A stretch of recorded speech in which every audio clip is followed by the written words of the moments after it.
Hello, everyone. Welcome back to my Astral Jewels platform. It's great to be back. I hope you've had a good week and life is being kind to you. I'm doing pretty well this end. Few tech issues during the week, but hey, what's news? So we've covered a lot of ground with the Inner Work series, and there's still more to go. So this week we're going to delve into the inner child. I've spoken a lot about the foundations of emotions, reactions, and the creation of characters in the earlier talks on the Inner Work series. So, inner child work is common in transformation work, and for many reasons, and it's also beneficial to anyone who has had childhood traumas that are likely still playing out in adulthood.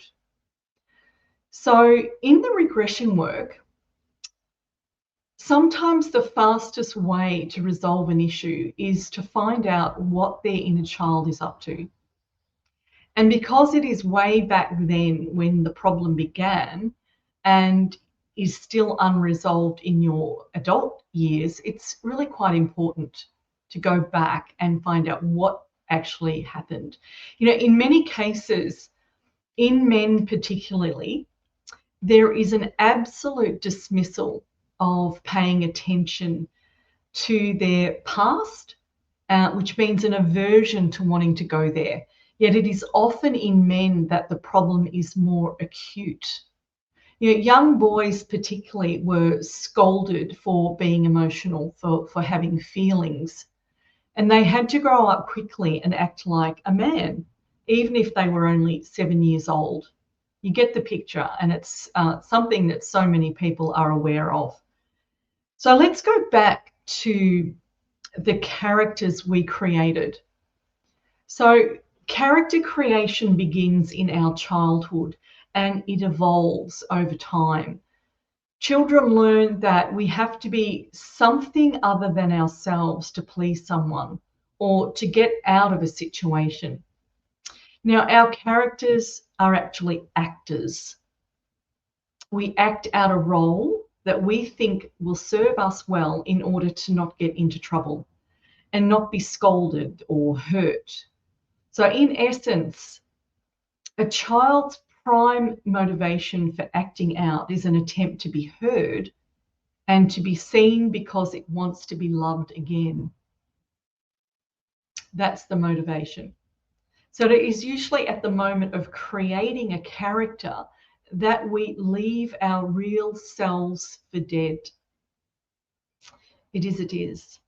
We all have characters and we all play roles because in our existing period of time, we have learned that this is how we navigate our lives. Being ourselves is not acceptable. Not being ourselves is part of the programming in the playbook of control, which was mentioned in part 8 of the Inner Work series. That was taking back control with awareness. We've all been under massive control. So characters are like a splintering of ourselves. We are likely to have as many as 7 or 8 characters that we have used, some in the past and some we are still using presently. Like the professional character, the social character, the victim character, the sweet, lovable, nice person character. Yes, this too is most likely not real in you, but a role you play. That will shock some people. There is the sports achiever character, the intellectual character, the rabid victim character. There's many of them. Many characters we have used and will continue to use in our lives. They are splinters of your psyche, and they could be viewed like individual pieces of a pie, if you like. Each of these characters uses a planetary force or a combination of planetary forces in the roles played out. which is why astrology is a helpful tool to help you fathom your personalities. In time, you also forget your own self among the roles you learn to play throughout your life.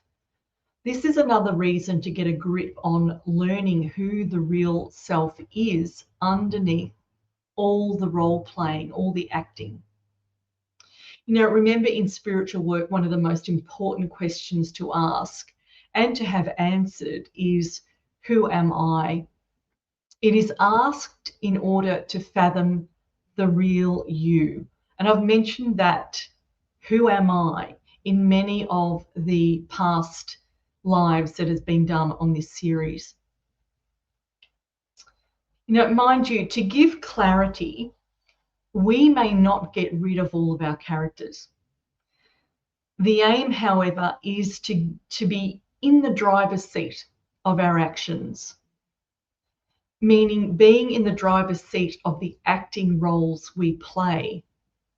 Until you become conscious of these roles, you are in fact walking around unconscious of who you really are and why you do what you do. This is common. This is what people say is normal. It's normal to do that. But it's anything but normal. It's a created role that you have to navigate life.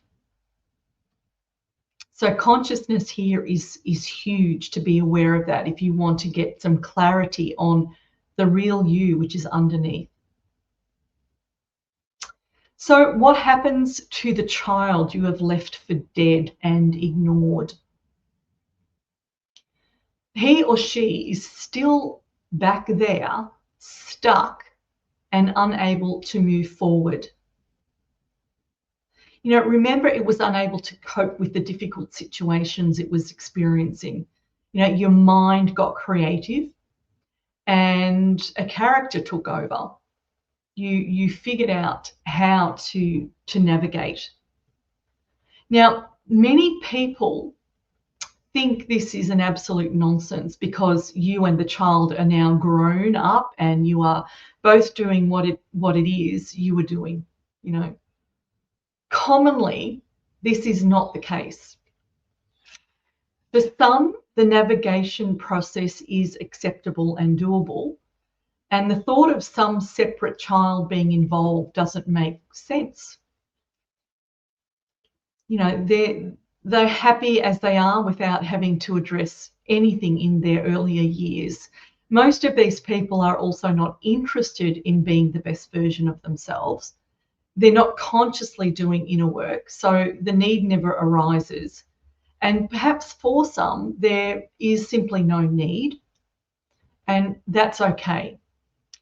For those who are still grappling with their trauma, and for those who are involved in a life of spiritual work, they will at some point want and need to clean up their earlier years or even their past lives if that is where issues began, which they often do. And when you begin this journey, it is fascinating what you find way back there in your formative years. Fascinating. I could have used many words there. Shocking, perhaps. Devastating, what you find back there that you've ignored. Adults who do inner work will go to a counsellor or a therapist to sort out their reactions. The issues are often fear-related, anger-related, or beneath both, it is grief-related. And sourcing these emotions requires going to the source or the core of the emotion, which is deep down and hidden within you. Superficial chatting with a therapist often doesn't resolve issues. As my own teacher used to say, you can't fix the mind with the mind. This is similar to that saying by Albert Einstein, who said, you can't solve a problem with the same mind that created it. It is the mind that created the problem in the first place by having an emotional reaction, which is the mind, to a feeling that you had, which comes from the feeling body, the etheric body, because of an experience you couldn't handle. It is the mind that couldn't handle it. It's your mind, it's your head, it's your thoughts. So we have issues which we want to solve so we can have a flow in our lives beyond the fear, anger, and grief. This is the wanting of pretty well everyone, okay? So in inner space vision and regression, which is my modality of therapy and healing, sourcing the problem requires going back in time or deep within you to when stuff happened, when it began to happen. And this is where we see a splitting off between the child and the character you created. This separation commonly shows a stalemate between the adult and the child. So when you go back, when you actually are regressing as the adult back into a period in your childhood, and it's often below the age of 10. Sometimes you get big memories from the age of 12 onward, but generally it's below the age of 10, and you can go back to 10, 5 years old, 7 years old, even 4 years old, to see what actually goes on. So what can happen when the adult goes back into the space and sees the child? A stalemate can happen between both the adult and the child. So firstly, the child becomes aware of the adult. Now, this is not just magic. It actually is something that genuinely does happen when you go within yourself into the deep recesses of your memories, right? That's what you're regressing into, experiences that you've had in the past, often forgotten, and they can be in your subconscious. And you just don't have a recollection of them. So the adult becomes aware of the child, and then the fun begins. So the child sees the adult becomes aware of the child, and then it happens. So the adult can begin to have memories of their childhood, which can come up in feelings and also emotions. The child seeing the adult can do several things. One is that the child completely ignores the adult because it is what the adult has done to them, totally ignored them.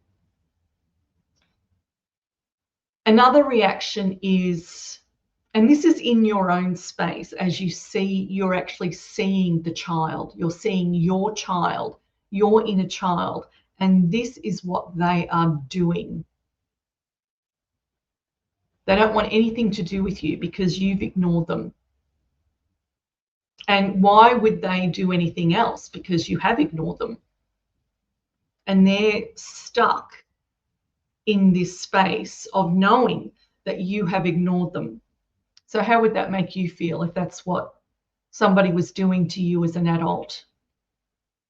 So it makes sense.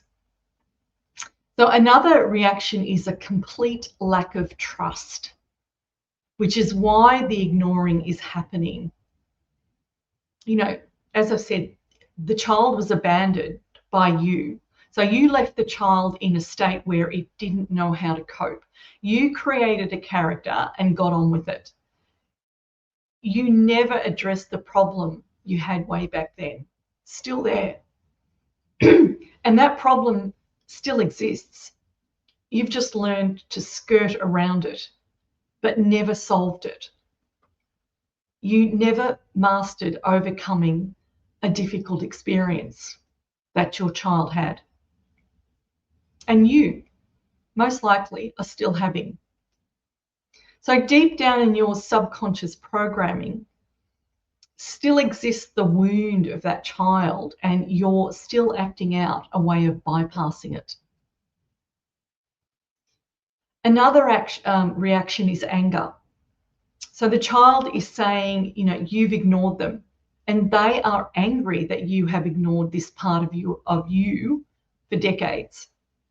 Ultimately, however, they are angry and frustrated because they are still stuck in the same problem that they couldn't handle. And there's emotion attached to it. A lot of emotion generally is attached to it. And they blame you, the adult, for not helping them overcome it. And the adult has covered it all over through wanting to forget it. You've blocked it. You've stuffed yourself with food and covered over the wound because you don't want to deal with it, because you couldn't deal with it back then. And now, well, you're paying the price of not being able to solve that problem. So the child is going to blame you, the adult, because you didn't help. You didn't help them overcome the problem. I've said this many times, particularly with men. A distaste for the child they see is what they have. The issue is right on the surface, and that is to say, they think the child is a victim and a weakling. And it is the adult who doesn't want anything to do with the child. That's generally what's going on. And this is where you can have the Mexican standoff. Something has to give when this happens. I've seen this in adults, just not going to go there. And as soon as you do that, the child is just still stuck and it doesn't trust you. And why would it? Because you don't want anything to do with that child. You can see the programming here as the adult is doing exactly what they were told to do by an authority figure. Stop being a wuss, man up. That's what was said to them. It's that sort of dialogue. And in many cases, the heart of the man is deeply hurt. And the adult refuses to be open and be vulnerable. He likely has no ability to feel anything. It's all mind and emotion, but not feeling. They don't feel much, not this deep, heartfelt feeling, that the warm and fuzzies. They don't get that. Women are much better at getting that than men are. And with men, there's generally a reaction to anyone who tries to get them to open up. And of course, this happens in females also. It's not just the men, it's also for the females, trying to reach the tenderness that they know exists within themselves and within partners. It's there. The child's tenderness is still there. It's still there. And that's part of you. But you can see with this Mexican standoff, it's got to be overcome. You've got to break through it. And you need a lot of patience here. A lot of patience is required to reach a level of connection that will begin the healing process between the two of you. To the men out there, you have been programmed in ways where your strengths are becoming your weaknesses. It takes enormous courage to be vulnerable and to be honest and open with what is going on within you. You become the lion, the brave lion, only when you can find strength in your vulnerability. The lion requires heart. And if yours is wounded, you are only half of what you could be. And this, sadly, is by design.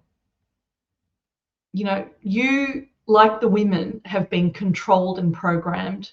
We just have different stories to tell. But programmed and controlled, we have been.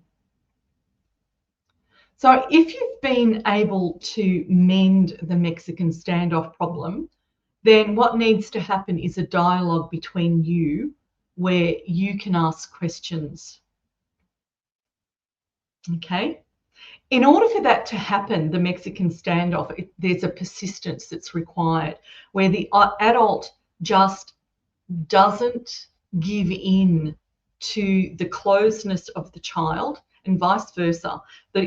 You're the adult. So you're going to go there and as if it was your own biological child, you know, that you've had in your marriage, for example, how would you treat a child?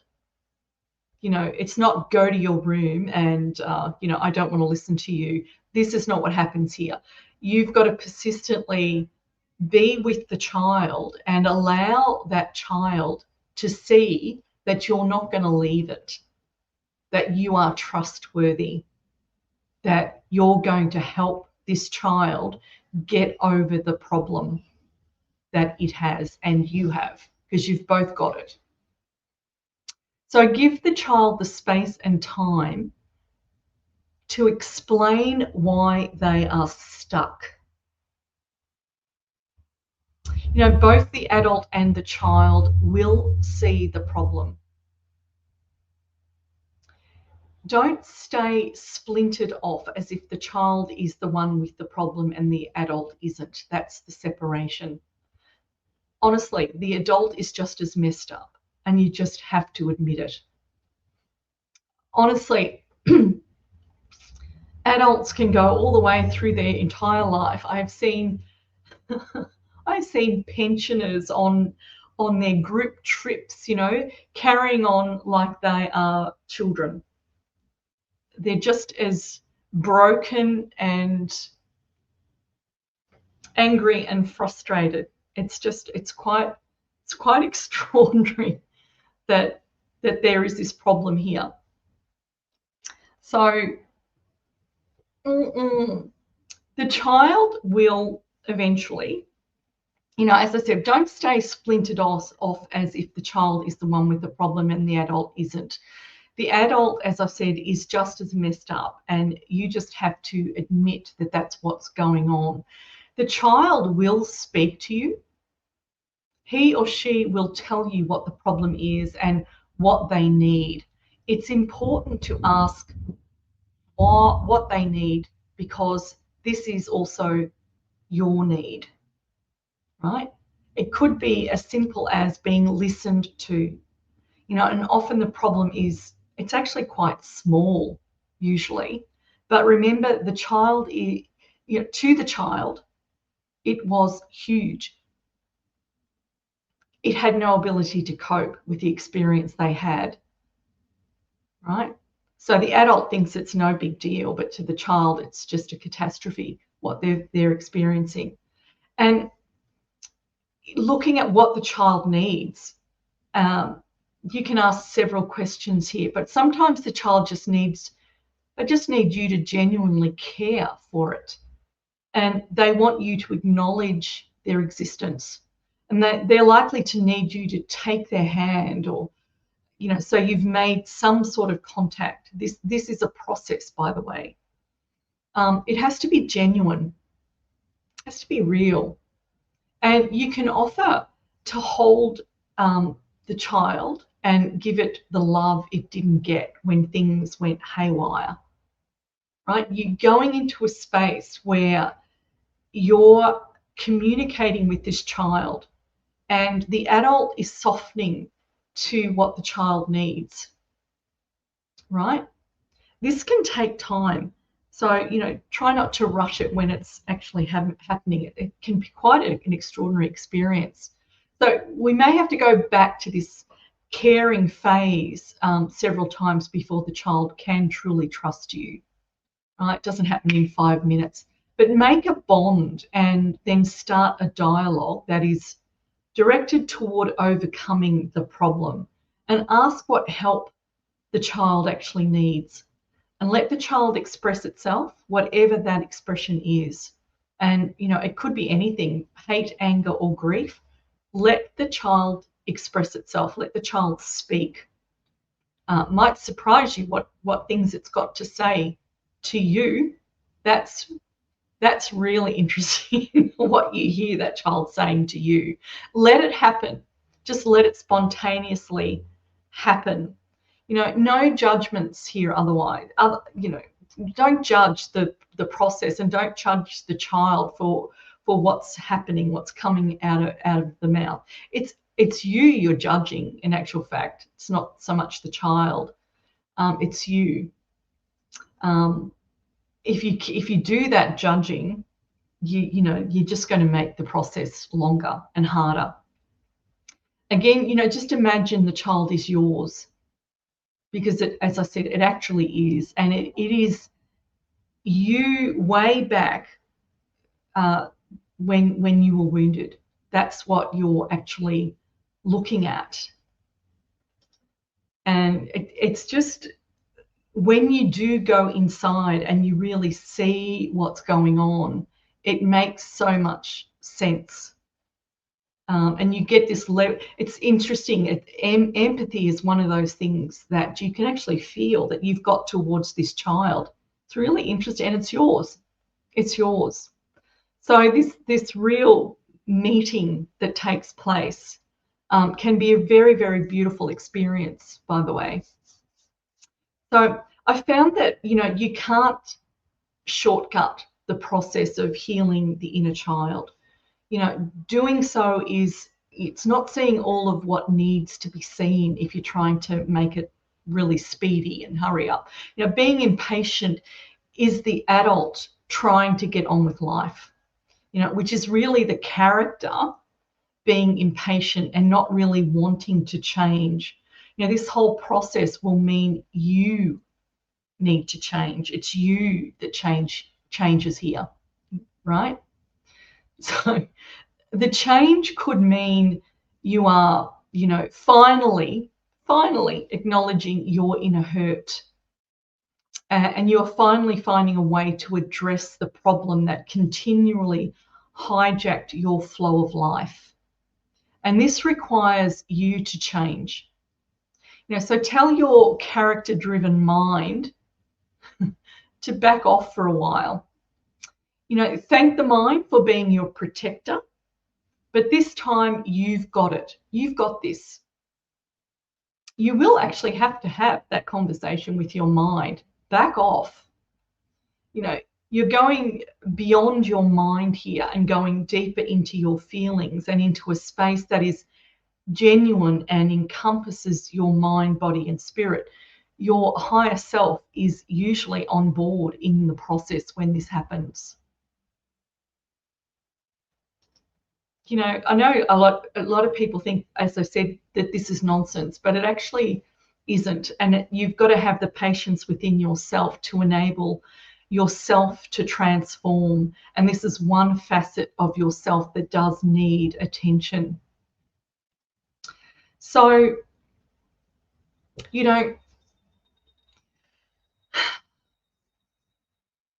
the adult and the child have to listen to each other. You let the child express itself in any way it needs to, and that could be, spitting a lot of venom on you, the adult, for abandoning it and letting it try to deal with things without you. There's a lot of things that happen in the conversation between the child and the adult, let me tell you, and it can get quite fiery. A lot of venom can come out.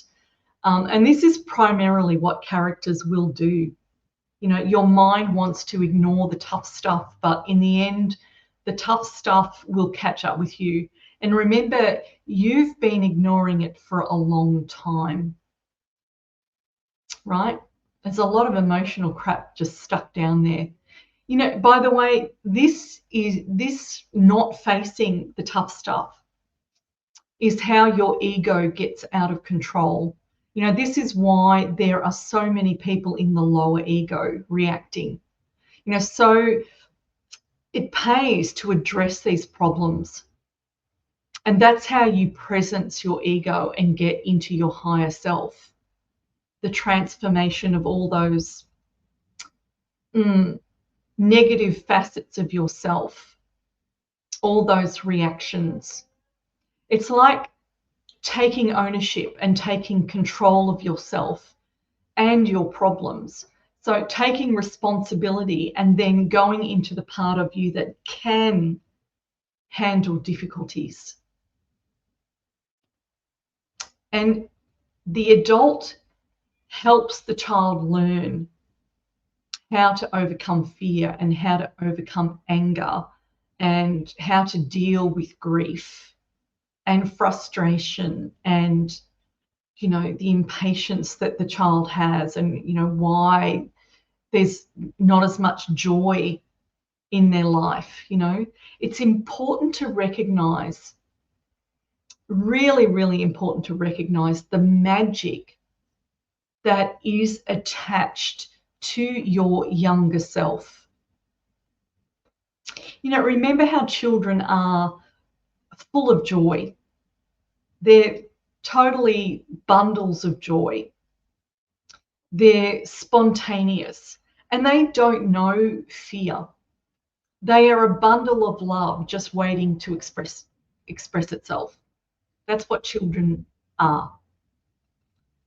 You know, and this bundle of love is the part that has major connections with higher worlds. The adult has generally forgotten all of this or dismissed it. And it is the part of you, the adult, that has know-how with higher worlds. And you might not even realize you've got it because it's buried with the ignored child that is stuffed down there. You know, your higher self has courage beyond what your mind thinks. Your spontaneous child is basically a wizard in the making. You know, it is a body laden with potential. If it hadn't been demoralized and downtrodden by the control mechanisms of the world, imagine what that child would have achieved.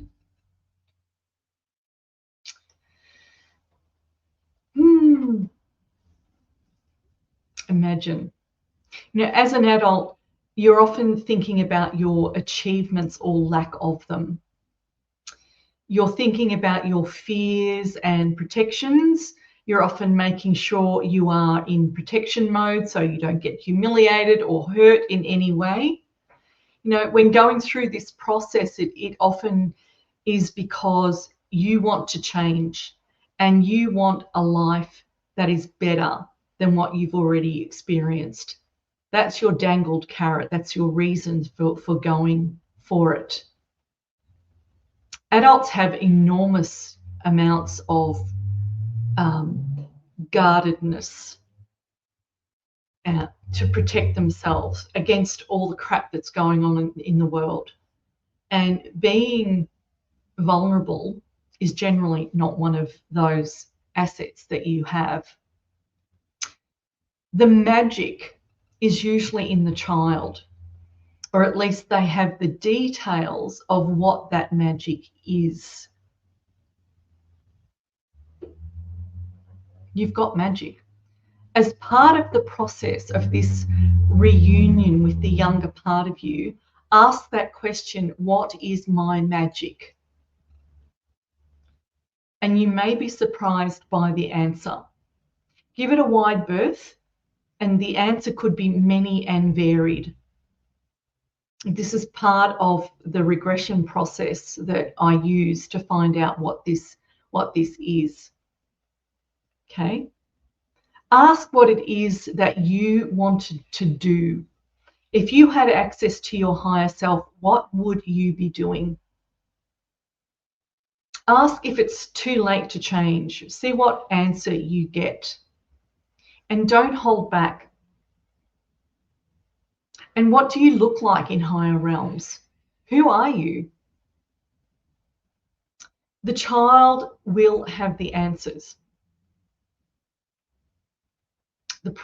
The adult's probably too embarrassed to ask or thinks it's impossible. It's just ridiculous. I'm not going there. It's just, or they've given up. Why bother? The healing phase can be absolutely beautiful. It's a beautiful one, you know. And by the way, guys, you don't have to tell anyone you're doing this. It's okay to keep it to yourself. You know, often it's good to keep it between you and your inner child. You know, seriously, this is where the healing is going to happen, not by exfoliating your thoughts out to someone else. Not getting validation on anything. You know, by all means, if you fully trust the person that you're around and you want to share with them, you know, go for it. But, you know, if it's happening with your therapist, it is likely you trust that person anyway. But if there is any chance of being laughed at or demoralized in any way, just don't go there. Don't share it with anyone that is not going to respect the process that you're going into. Just don't. You know, with the healing phase, you will have had conversations with, you know, where the child has explained what it needs. It could be that it needs you to help with speaking up. It may be that the child is fearful of humiliation and is relying on you to help with self-esteem and defending itself. The need could be big or small. You know, as the adult, you are the one who is the protector. You are the one in charge or who is capable of attending to what the child needs. It's not about anyone else doing it. It's between you and the child. You know, the adult has to step up. You know, get out of the victim mentality and the woe is me and step up and heal that part of yourself. That's what you're doing. So now the child relies on the adult and the adult is healing the child. This is a collaboration. The child is enlivening the adult and the adult is healing the child. Together, you become one again with a wholeness of spirit. All the vitality and the joy and the spontaneity is with the child. When you get that back as the adult, whoa, your life changes. You have to enable it to happen. And the process doesn't happen overnight, as you can imagine. And there is an adapting that takes place. You know, those things the adult was afraid of doing can more easily be attempted because the block has been released. You know, there will be some training, and that is the change required to be the real you. You know, what do you need to do to overcome as an adult? You know, anything worth doing generally takes courage. Anything of note, you know, it's so much better achieving something difficult than doing the easy stuff. You know, the easy stuff starts getting quite boring. Like it really does. You do the same thing over and over. It's really quite boring. And it's when you attempt something that's more difficult that you really feel like you've achieved something, right? So you're fine to take baby steps with this process, but at least make steps. The potential to achieve what you want is within you. You know, sometimes it's the adult that requires the spontaneity of the child, and sometimes it's the child who needs the adult maturity. Just take that in.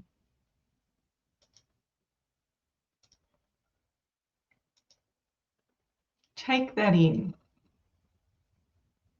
Now, when you have combined these aspects of yourself, and healed the wound of the past and aligned with the stronger part of you, you have more choices in life. And don't forget that vulnerability is a major asset when you have the strength to enable it.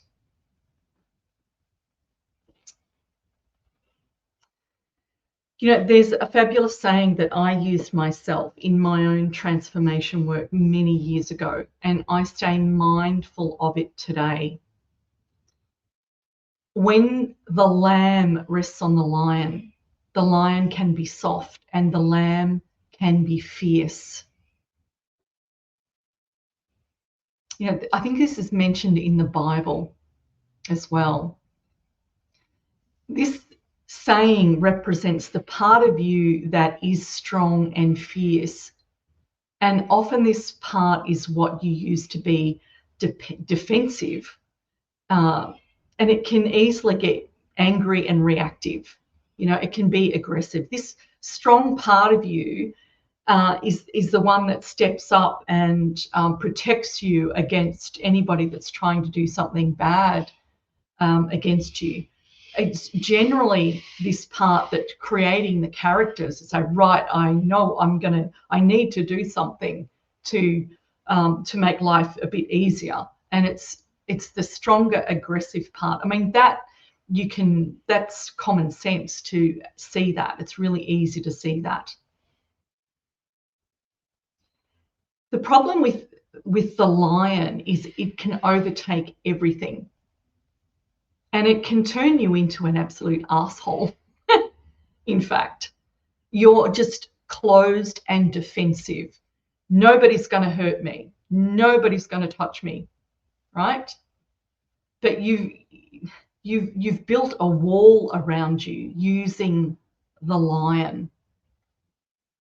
And the child got forgotten. And the child is the part that also has the lamb. As this saying says, the lamb is the soft part of you. And it's likely the part of you that has been suffering because of its inability to be itself in a harsh world. And we all have within us a strong part and a gentle part. It's all there. And the idea is to balance the two and learn to have both. You don't want to compromise one for the other, which is normally what humans do. You either become this massive little passive lamb that can't get anything it wants, and you become a doormat and you're always doing things for everybody else because that's all you know how to do. You don't have a lion. Somehow it just never came out of you. Now that's another negative that can be very much victimhood. And it's great to be a kind person and a kind, generous, compassionate person, but you don't want to end up a doormat. And what has happened here is like the lamb doesn't have a protector. You're a sitting duck, in fact, or a sitting lamb. It's going to be lamb chops if you're not careful. Your inner lion needs to protect your gentle side. And you need to bring out this attitude of knowing that you can also be the protector of the lamb. It's in you. You're the one that's protecting the lamb, but you also want to be able to bring the lamb out. And the realization that you know how to do it if you ever needed to is often enough to balance the two sides of you. Just knowing that you can protect yourself if you need to is enough for you to not have to be aggressive. You know how to be assertive, and that is fine. That's fine to do. But there's nothing worse than just continually being a victim and not knowing how to defend yourself. It means you're always going to be relying on somebody else to be your protector. And it's supposed to be something that is within you. And you might find that your inner child is the part that has the guts that you lost. That spontaneous little rug rat could be your savior, because he's got the know-how of being able to navigate life in a way that works for both the lamb and the lion. Balancing these two is really important. Balancing both of these sides. You don't want to compromise one for the other. And again, that is generally really common.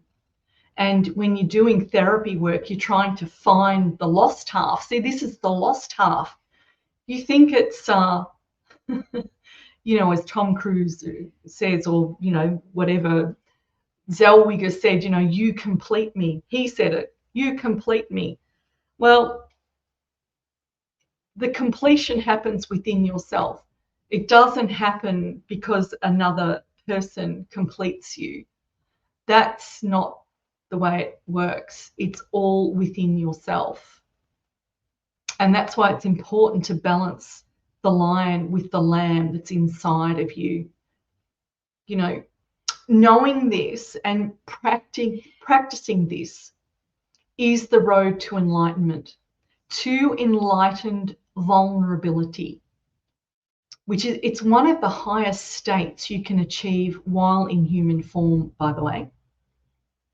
Enlightened vulnerability. And I know some people, I will never be vulnerable again. I've heard them say it. It's often, I'm sure you've heard somebody that said that. And it's a wall. It's a wall that they've put up, in actual fact. You can say things like, you know, I will not be disrespected again, and I will not have, I will not be gaslighted. All of those sort of things are experiences that happen. And you need to know how to navigate when you are being disrespected and gaslighted, but you don't need to be closed, right? And you'll know the feeling. It might be nervous feeling when you actually are saying it to somebody that, you know, please don't gaslight me. I'm sorry, I keep getting interrupted by this person. You know, being able to say to a person, please don't do that, or please don't gaslight me, or please don't disrespect me, please don't speak to me like that. That can be really quite confronting and something that people don't like to have to do. But this is part of the lion defending the lamb. And you can still be open as you say that. That's enlightened vulnerability. You may get a backlash back because of it. And that's part of life. And that's something that you have to negotiate and navigate. It's like, right, that was uncomfortable, but I can handle it. I can handle it. This is what you're learning to do. And this is you teaching the child how to have those difficult experiences, but still stay open and be part of the world and not be knocked down and not closed and hidden and you know, covering yourself up. Healing the wounds of the inner child is putting you on the road to change and healing and strength that you will find very rewarding. Very, very rewarding. So think about it. Think about going into yourself, into your own inner child, and seeing what you can find there. Okay, guys, thank you so much for listening. Please don't forget to like, thumbs up, subscribe, share, all those things. This way I know you're getting something from this information. I know many people have been going through the Inner Work series, and it's just wonderful. Getting a lot of feedback, and it is really helping people. It's free. You may as well avail yourself of the series as it's there. And put your comments below, and I'll get to them during the week. So thank you again. I'll see you again next week. Sending much heartness to you. And bye for now.